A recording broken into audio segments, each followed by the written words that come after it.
jums par godu. Pirms nedēļas es aizgāju uz Inas Druvietes lekciju Latviešu valoda Eiropā.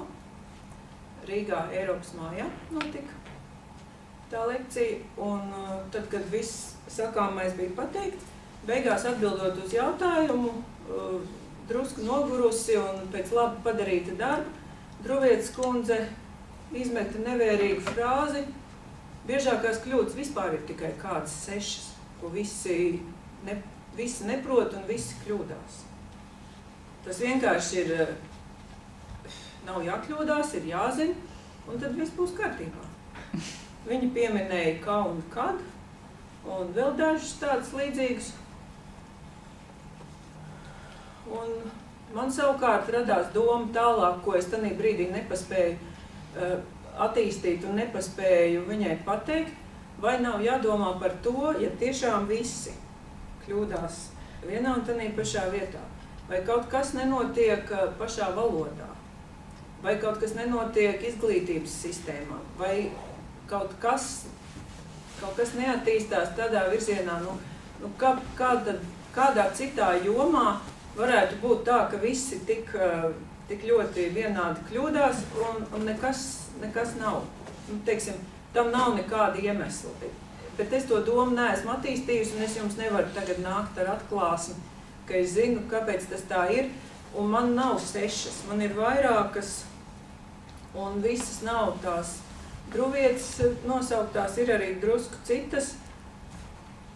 Un viens no tādiem iemesliem, kur es to domu esmu izdomājusi līdz pusei, visa latviešu gramatika, kas ir jāzina, es nerunāju par jūsu visaugstāko līmeni, bet par vidējā lietotāja līmeni, visa tiek apskatīta līdz 9. klasē. Vidusskolas gramatikā dzīvē lietošanā gandrīz nemaz nav vajadzīga, izņemot filoloģijas studentiem. Un ja tanī pamat izglītībā, kad vismazāk gribas mācīties 8. 9. klasē, kad vismazāk ir saprašana par to, kur tas tālāk noderēs, tad es nezinu, kā lai stabilizē to, ka pamatskolā vajadzētu labāk latviešu valodu.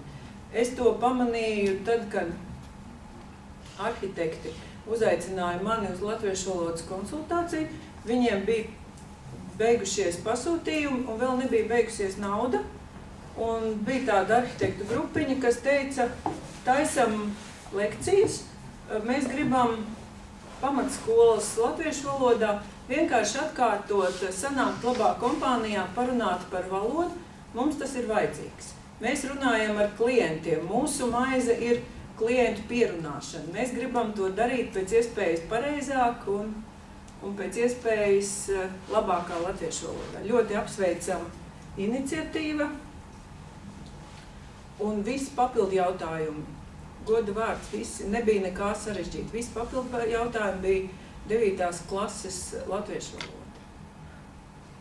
Tas nav pārmetums, tas nav pazeminājums. Es tieši uzskatu, ka visa gramatika tiek iemācīta, lai tas man liekas, ka sastādot mācību programmu, tas iemesls bija tāds, ka arī tie, kas agrāk vidusskola nebija obligātā izglītība, arī tie, kas nemācīsies tālāk, lai līdz 9. klasē viņi visu iemācītos un varētu būt pilnvērtīgi sabiedrības locekļi. Un kaut kas tur tanī posmā klibo.